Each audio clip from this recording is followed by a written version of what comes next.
Shri Ram Jai Ram, Jai Jai Ram.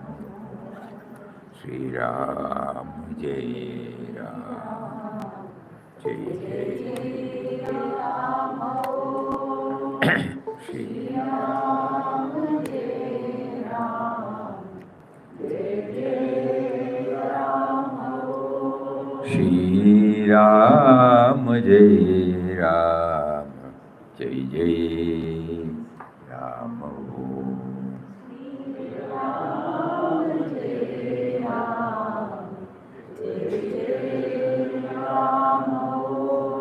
Shri Ram Jai Ram, Jai Jai Ram.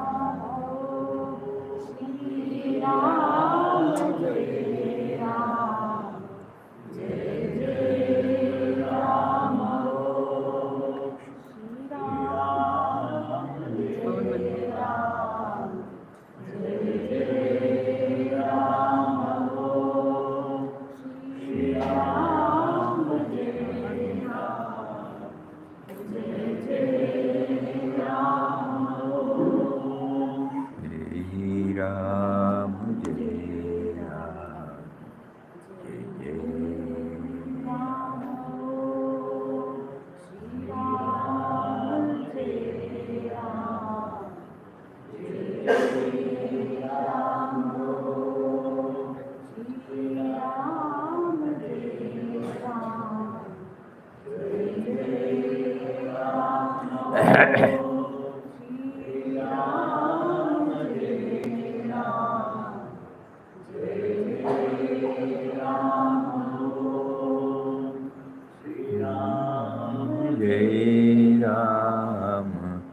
Jai Jai Ram.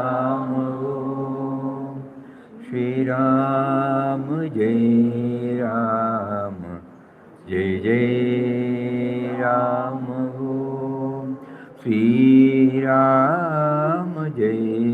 Jai Ram. Shri Ram Jai Ram, Jai Jai Ram. Shri Ram Jai Ram, Jai Jai Ram. Shri Ram Jai Ram, Jai Jai Ram. Shri Ram Jai Ram, Jai Jai Ram. Shri Ram Jai Ram, Jai Jai Ram. Shri Ram Jai Ram, Jai Jai Ram. Shri Ram Jai Ram, Jai Jai Ram. Shri Ram Jai Ram, Jai Jai Ram. Shri Ram Jai Ram, Jai Jai Ram. Hari Om to everybody. What is to be shared today? Pranam.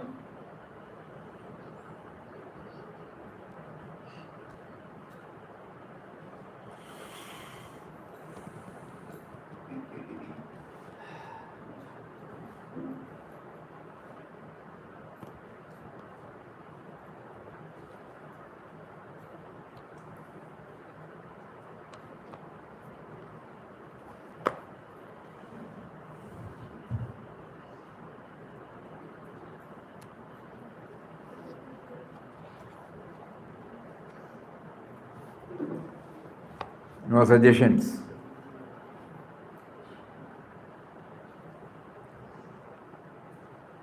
What is to be shared today? Devotees letter, Swamiji. Devotee's letter. Any emails? Swami, one more doubt, Swamiji. Doubt. When chorus chanting is done, how to go for individual sadhana? That can you explain, Swamiji? No, chorus chanting is necessary, but for individual sadhana, we have to do individually only. If we limit ourselves to this chorus chanting or congregational meet, it is not sufficient. Not sufficient. Unless and until we take it up individually, that means, with no other external support. Suppose we depend upon the external support, even unknowingly, that we will do Ramnam only when we are within among the devotees, we will never be able to reach what Papa expects us to be. He wants us to remember him constantly. And constantly means always he will not be with others. Yes, yes. We will be with, we are to ourselves. So unless and until we train ourselves to remember him through chanting individually, right from the moment we get up till we retire to bed as much as possible. Suppose we depend only upon this chorus, that is what we unknowingly, we all of us thought. No, it is not. So we get more opportunity for chorus chanting only. Yes, that's right. At that particular time, there is a joy, no doubt. Yes. But what happens to me after that? That matters a lot. Got it. So individual chanting should be given due importance to give a fillip, a push. This will definitely help. Because there, somebody who was advanced a little more than us, his influence will be there on the participants. But we should not depend upon that. Individual chanting has to be undertaken. Need not be vocally, it can be silent, it can be mental, it can be vocal also.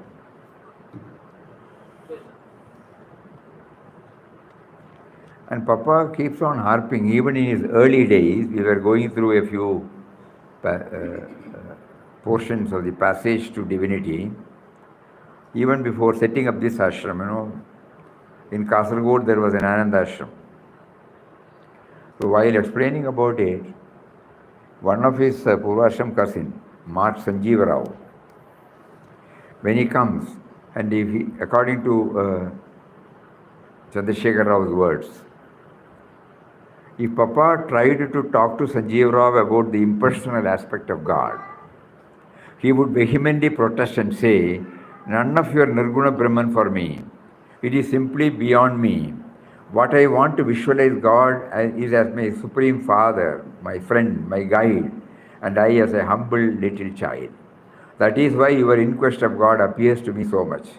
There, how wonderfully God has guided you from moment to moment like a loving mother."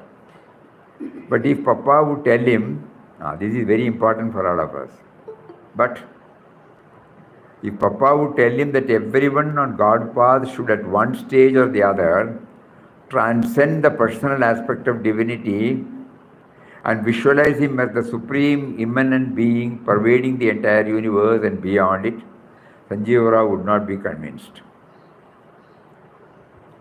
So this Papa keeps on emphasizing it. So the Nirguna aspect, which Mataji says, after the 11th reading of Inquest of God, we will be unknowingly initiated into the process of moving toward the Nirguna Tattva.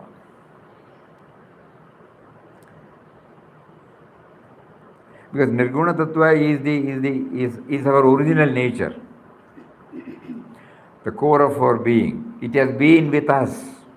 Rest of the things are superimposed, that is the difference.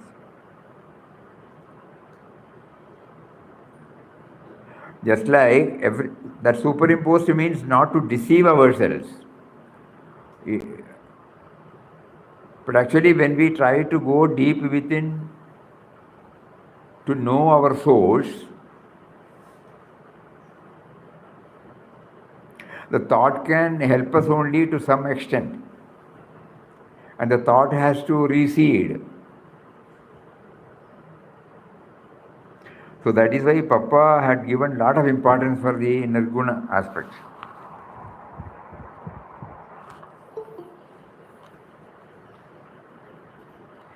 But this Nirguna aspect need not be taken as a dry philosophy. The uniqueness of Papa's approach is it doesn't lead to a dry philosophy. Though Atman is Nirguna Nirakar, as soon as the sense of individuality comes up, the dualism is there, so then the bhakti comes. So it is not merely a dry philosophy. That is why he once put it in a beautiful way.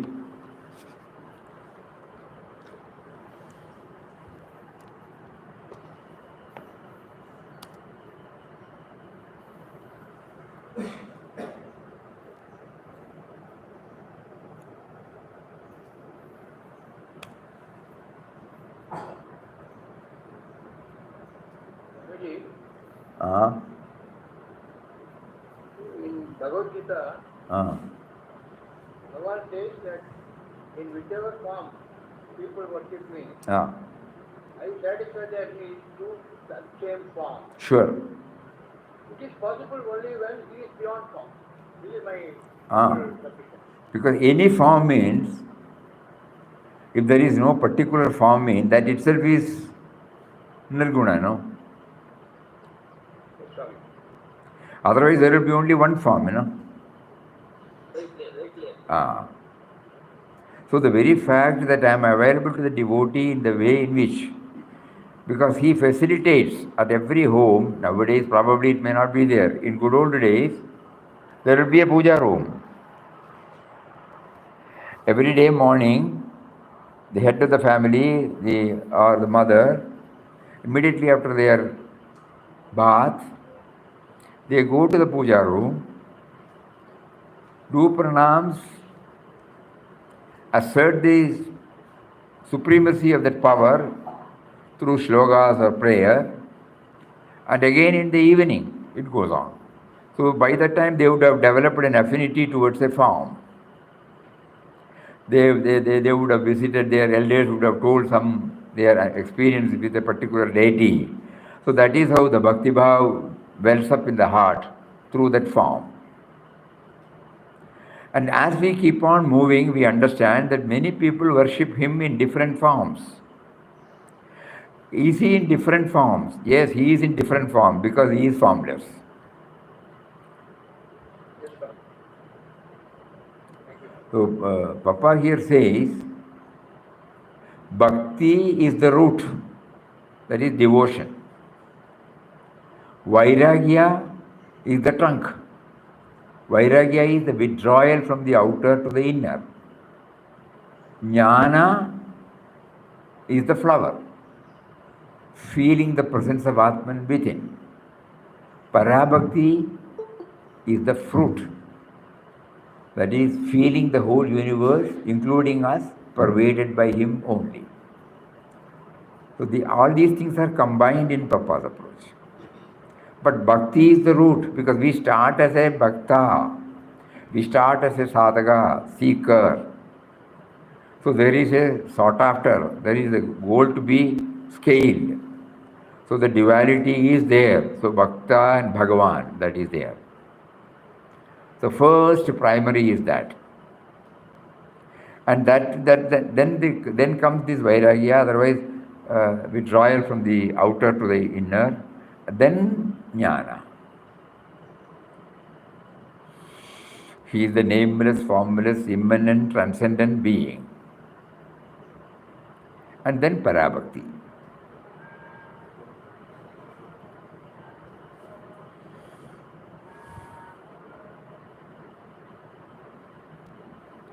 Though he was not against any forms, he warns us that the risk involved, because we are not exclusively bhaktas. So today we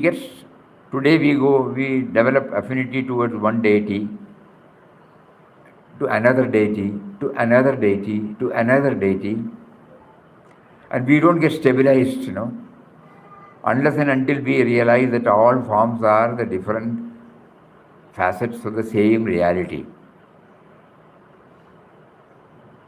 So that is why during his sadhana days, Papa was exclusively concentrating on the Nirguna Nirakara aspect. While chanting the name, he was able to connect where from the sound comes.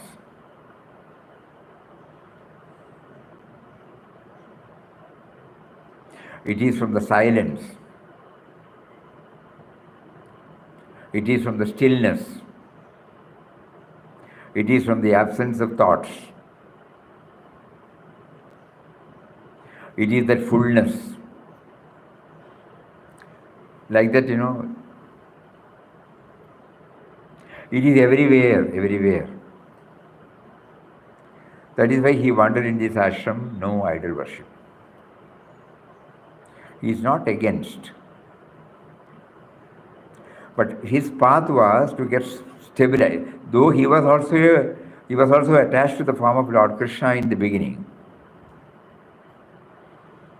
And he was also enjoying it. But when the stage came for him to universalize his outlook, he was able to pray to him not to come in this form, but in the form of everybody.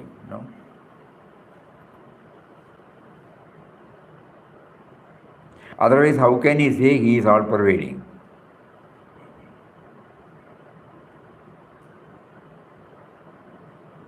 He was able to realize that he is all pervading because many people go along with the form, certain people don't go along with the form, certain people don't recognize at all, but they are also forms of God. That universal vision one can have only in this. That is why Papa was insisting about this. One day or other, that everyone on the God path should at one stage or the other transcend the personal aspect of divinity and visualize him as the supreme immanent being pervading the entire universe and beyond it.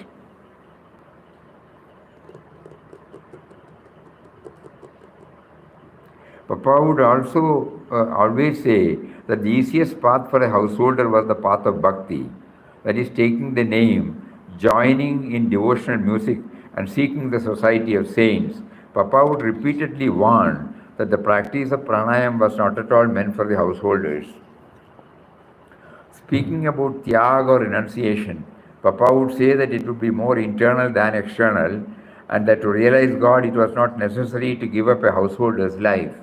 Living the life of a householder, but keeping the Lord in continuous remembrance and doing all one's action in a spirit of self-surrender was the supreme path for a family man.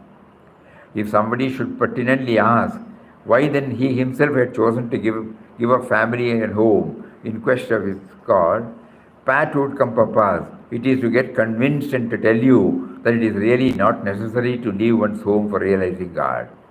During these talks, Papa would quote the instances of the galaxy of householder saints of Maharashtra like Eknath, Tukaram, Namdev, others. Talking of self-surrender, Papa would quote the great example of Draupadi. When she was dragged to the court of Duryodhana to be shamed and disgraced, and when wicked Dusasana tried to pull away her sari, Draupadi put up a struggle to retain it and cried out at the same time to Lord Krishna to save her. But the Lord did not respond. When she found that she had appealed in vain, she felt quite helpless, threw up both her arms in utter resignation and supplication, and implored Lord Krishna to save her. Lord then immediately answered her prayers, hastened to her succor. Papa would say our surrender to the Lord should be complete and absolute, without any mental reservations. We should make His will our will, permit the Supreme Lord to mold our lives as He willed them to be, and not as we chose them to be. Then only we will discern God's hand in every happening in our lives.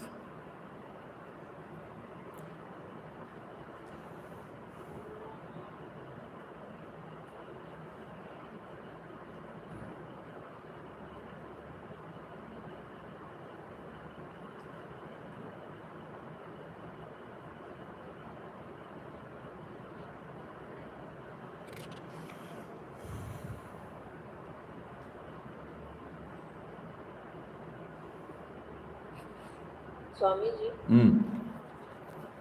when Mataji said that after the 11th reading, one can understand the impersonal aspect, does it mean that you understand the will of God? Because as Papa went to Tirupati, did not have darshan, did not feel bad about it. did not get Sri Aurobindo's darshan, did not feel bad about it. No. So wherever, whatever we did, it was at the will of God. So will we understand that after the 11th reading? If you remember right, Mataji did not say that one will get the Nirguna Tattva. We will be initiated into the process of going near. Okay. Because our baggage is too heavy now.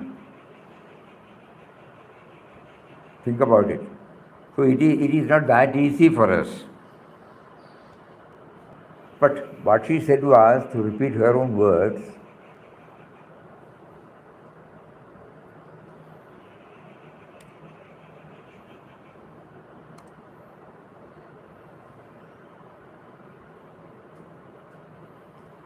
I wanted you all to read it, In Quest of God, 11 times so that your mind would turn within to Nirguna Brahman.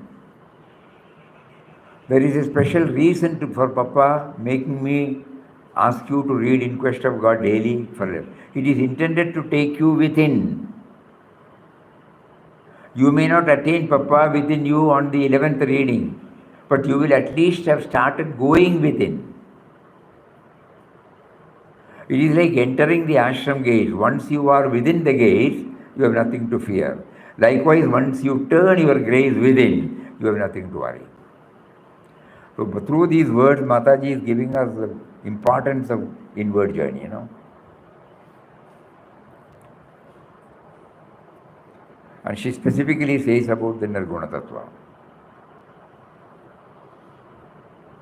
But Swamiji, having come to Anandashram, having come to Papa, it is no more my baggage. He has taken care of my baggage, right? Has he? Otherwise, I will not be here. I will not be in this satsang. Each one only knows whether the baggage has been completely given, or for the time being it is offloaded and then immediately after the satsang or Ramnam, again it comes back to us. It is purely individual revelations only. One has to know. Actually, when the sadhana progresses, a stage comes when you realize that he has been with us, whose presence we have been craving for.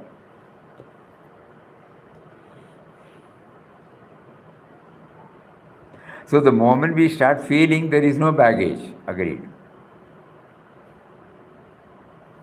The baggage is there so long as we retain our sense of individuality absolutely separate from him.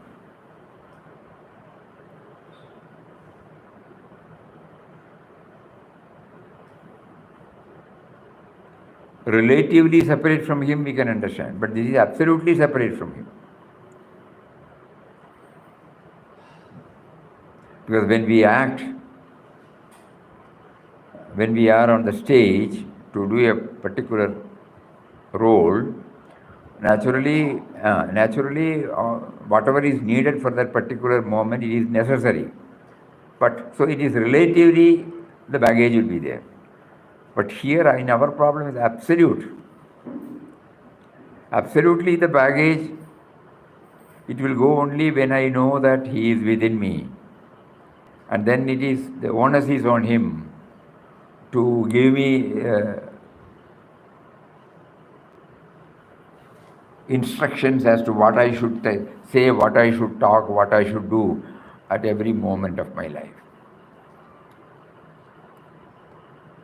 Then there is no baggage. That is why he said, spontaneity. Somewhere he mentions,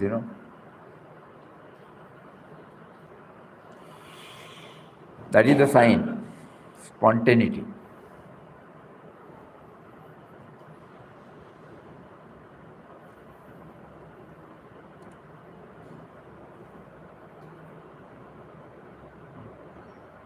Spontaneity of life born of an egoless purity and innocence. Spontaneity of life born of an egoless purity and innocence.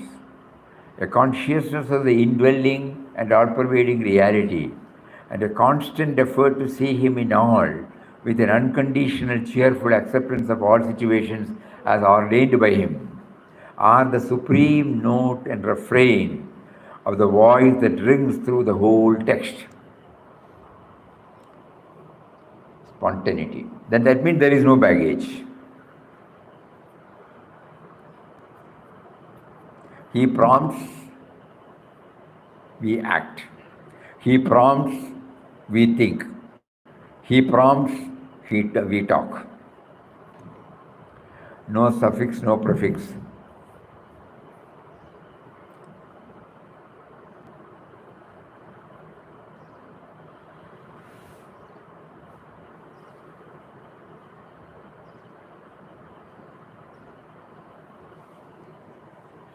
Can we develop that, Swamiji?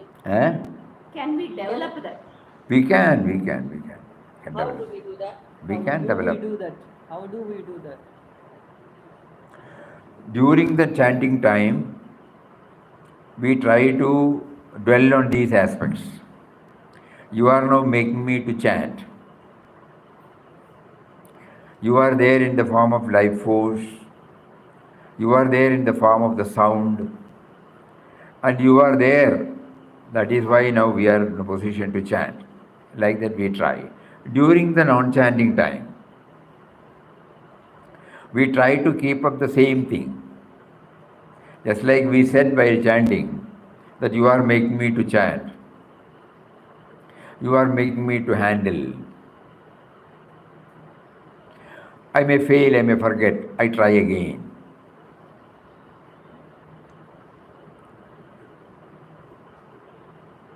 Everything that, in the gross level we say that nothing is unimportant, nothing is insignificant, nothing is irrelevant.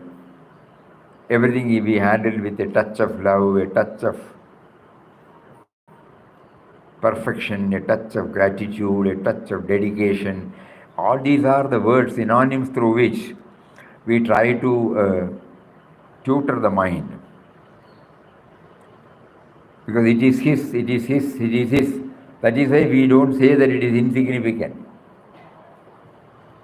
We may fail, we may forget, because we have not been used to it. But suppose we are very clear about the methodology, out of 100 we may be able to implement it for 1 or 2 or 3 or 4,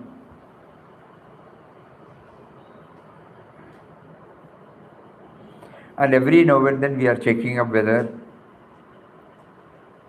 the mind is full,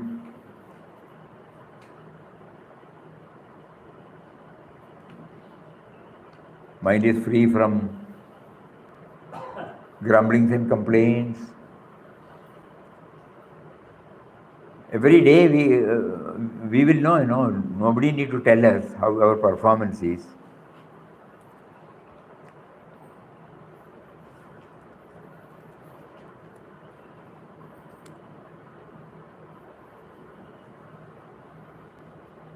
Introspection and direct examination. Again, Papa says, introspection and direct examination of his own heart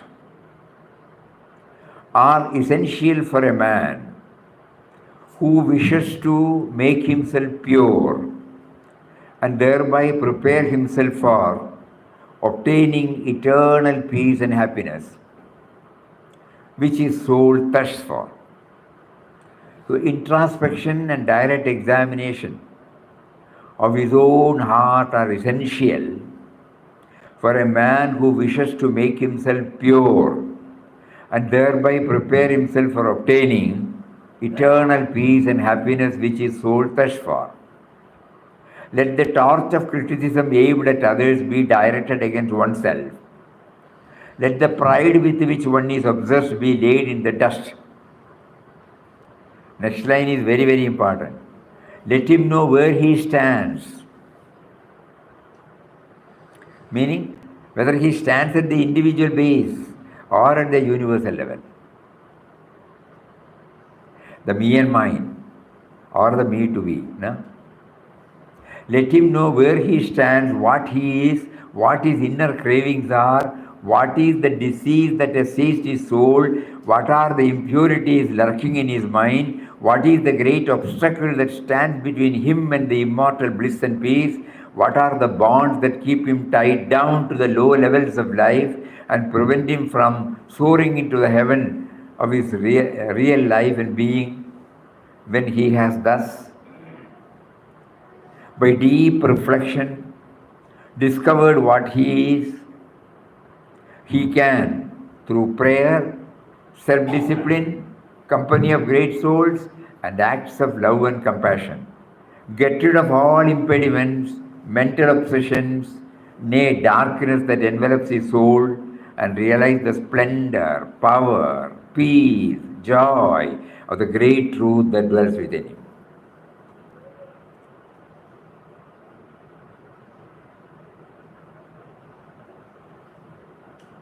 This particular reading, here our heart wells up with gratitude for him who motivated his devotees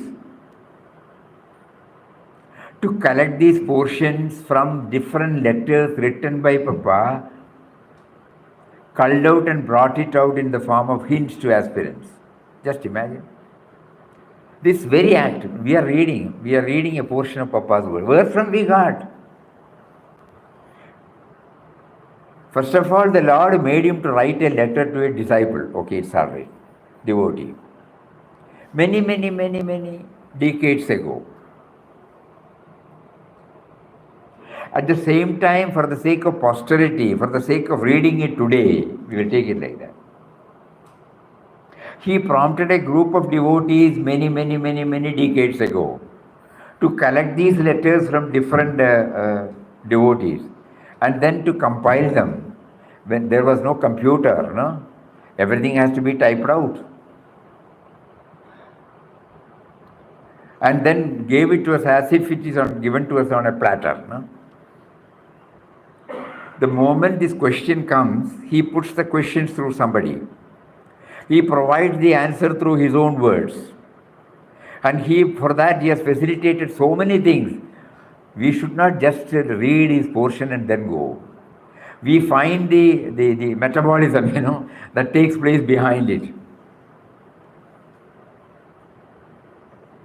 How he did that? We are now reading it, these pearls of wisdom. So he is there to guide us. Introspection and direct examination of his own heart are essential for a man. When the question came, is it possible for us? Papa assures it is possible. And drawbacks, failures, slips, everything are natural for us. Because we are not full-timers. In the sense, we are not always trying to dwell on God remembrance. Most of our time is on me and mine only, and the vyavahara attached to it. So naturally we will fail or forget, there will be slips. In spite of vigilance, in spite of this thing. So here he says, introspection and direct examination of his own heart are essential for a man who wishes to make himself pure and thereby prepare himself for obtaining eternal peace and happiness, which his soul thirsts for. Let the truth torch of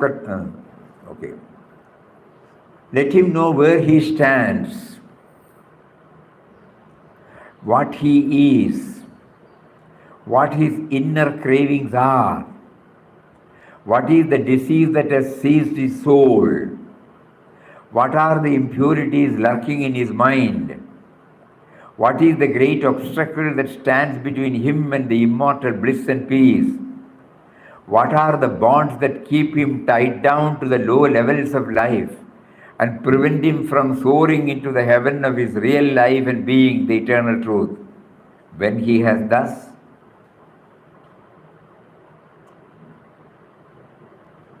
by deep reflection, these are all inward journey only.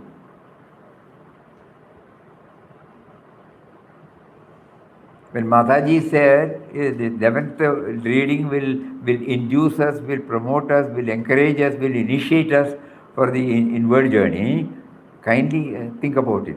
How do we do the inward journey? This is the inward journey, introspection. Parading before our mental vision, what all we have gone through, what all we have thought, what all we have acted, how we have reacted to events and individuals. So that is the key. When he has, thus by deep reflection, discovered what he is, that is the baggage. He can, through prayer, self-discipline, company of great souls, and acts of love and compassion, get rid of all impediments, mental obsessions, nay, darkness that develops his soul, and realize the splendor, power, peace, joy of the great truth that dwells within him. So this assurance is there, no?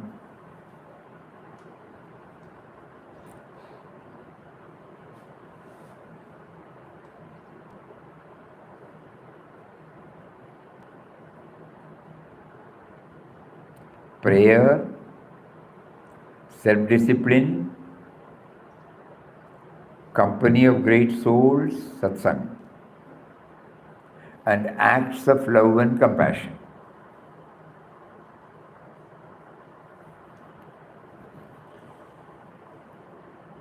Inner and outer level, both.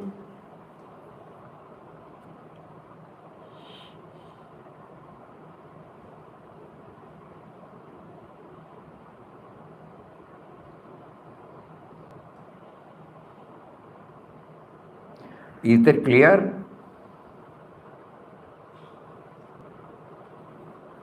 Yes, Swamiji. Yes.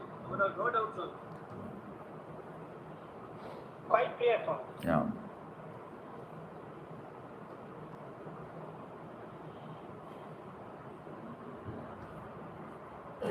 So inward journey means now we have got some more clarity, you know. Whenever God permits us to sit quiet. But Swamiji, will it possible to dive deep within the ocean, that too in the West? Is it possible to dive deep? Within the ocean. In the midst of And the come out successfully? Yeah, we must, you know, pray to Him intensely to give us.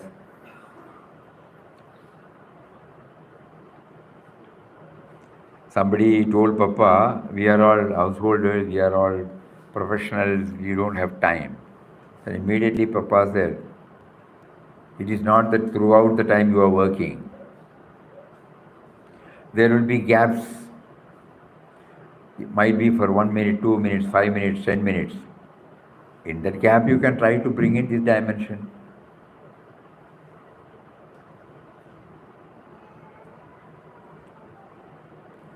Because we have time for everything, you know.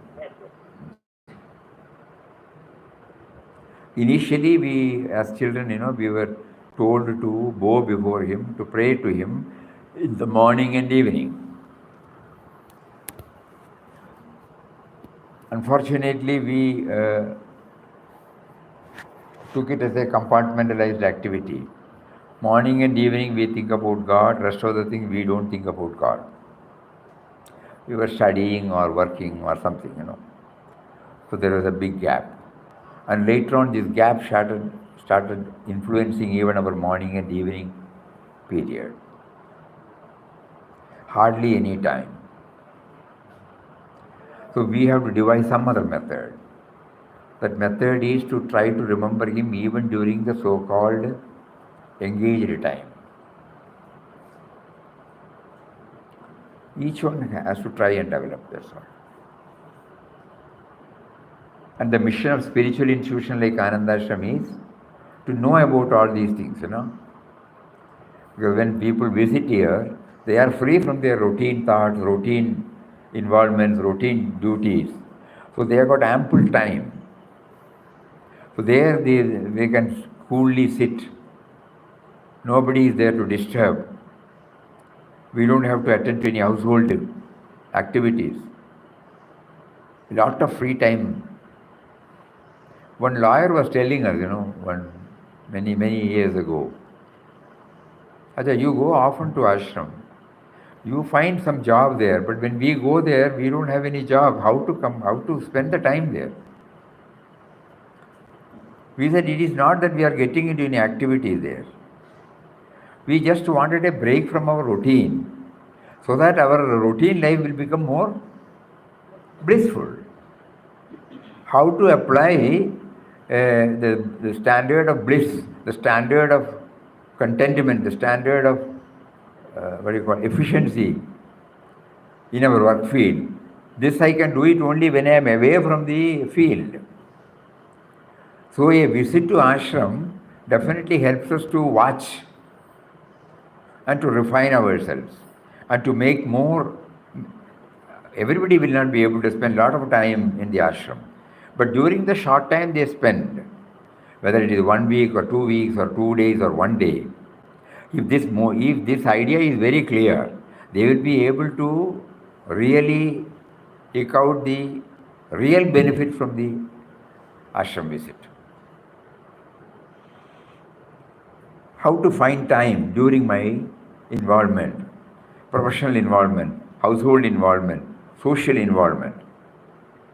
I will not be able to sit and do that because one after another, the engagement comes.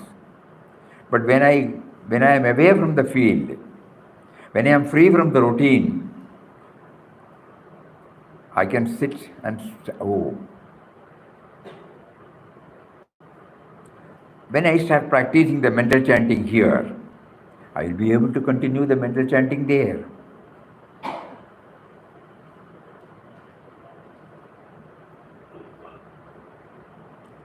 So the real purpose of visit to ashram is not for a holiday, not for anything else, positive diversion.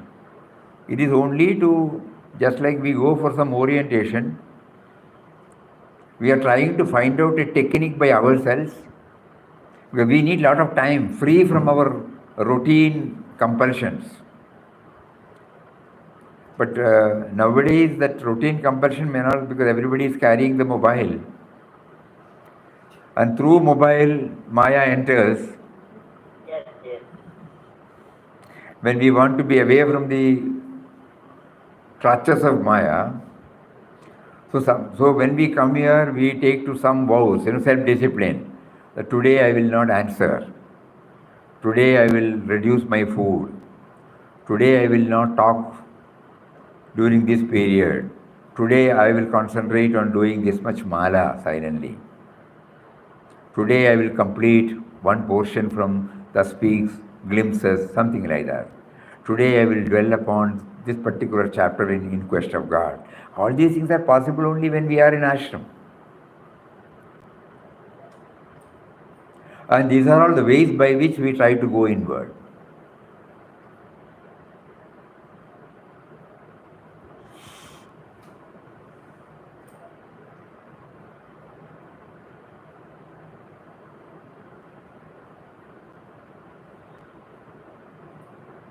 This self-discipline word, we should give importance for that. He can, through prayer, self-discipline, company of great souls, acts of love and compassion, get rid of all impediments and mental obsessions.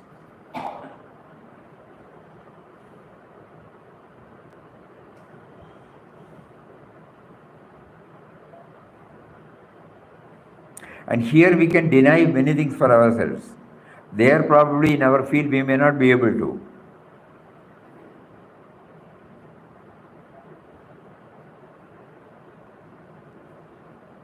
Comfort zones.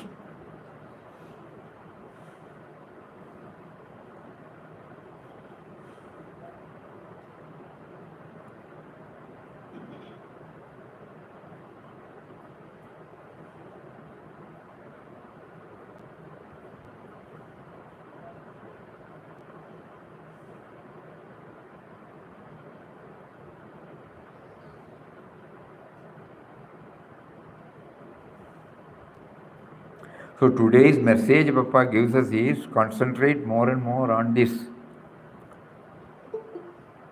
introspection and direct examination of one's own heart. Yes, Swami. Thank you. And when we have understood, when we have taken the inventory, we try to employ these 4 tools: self-discipline,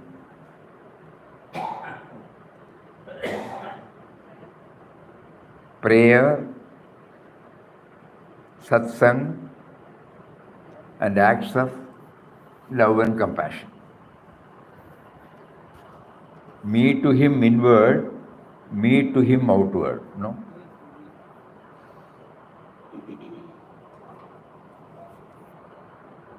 And God will give us opportunities. He will provide us with opportunities for love and compassion. So let us all try to imbibe this.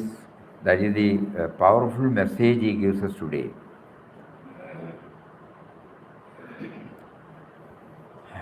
Again we remember with gratitude devotees who were prompted to undertake this wonderful journey of drafting out this small book called Hints to Aspirants. It is not a big text. Glimpses of divine vision, thus speaks Ramdas, sayings of Ramdas, hints to aspirants. These 4 books, small in size, but it is a ready reckoner.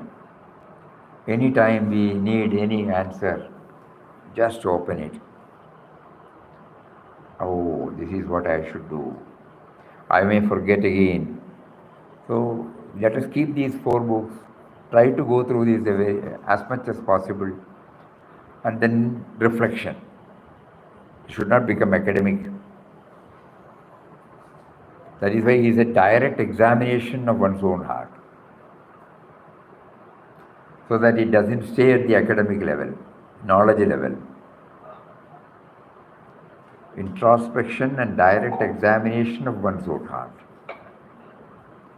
So let us all pray to him who prompted us to dwell on these sublime, profound ideas today, to make it a reality. And this we should be very careful that it need not be known to anybody. It should silently take place amidst all our activities. Activities of compassion. Anything. But let it be an internal affair.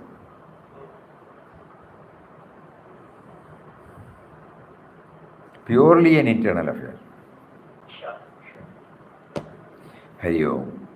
Om Shri Ram Jai Ram Jai Jai Ram Om Shri Ram Jai Ram Jai Jai Ram Om.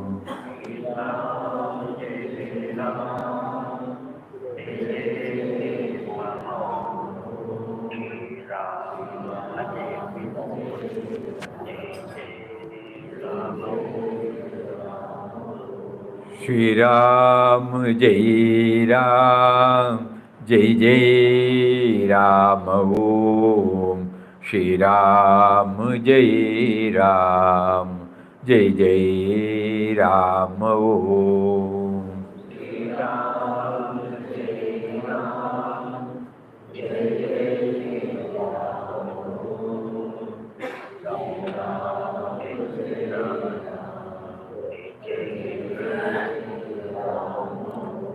Shri Ram Jai Ram Jai Jai Ram Om.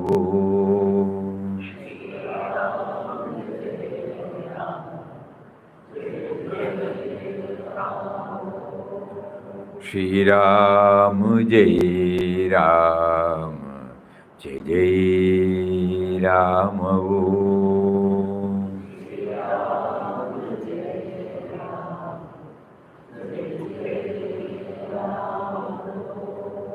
Shri Ram, Jai Ram, Jai Jai Ram. Om.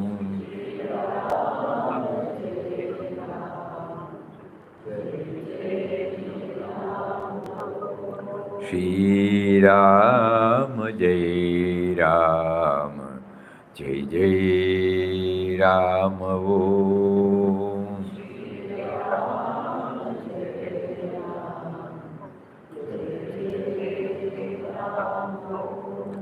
Shri Ram, Jai Ram, Jai Jai Ram. Om.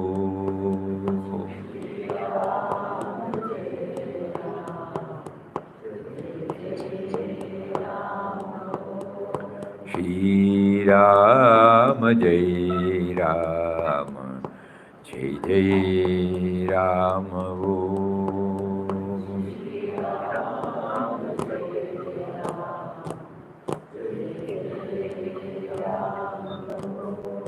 Shri Ram, Jai Ram, Jai Jai Ram.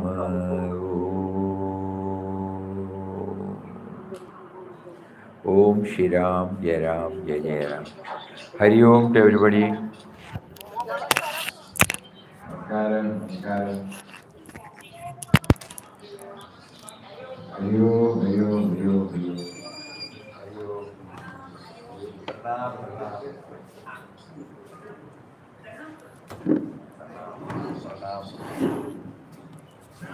Pranam, pranam.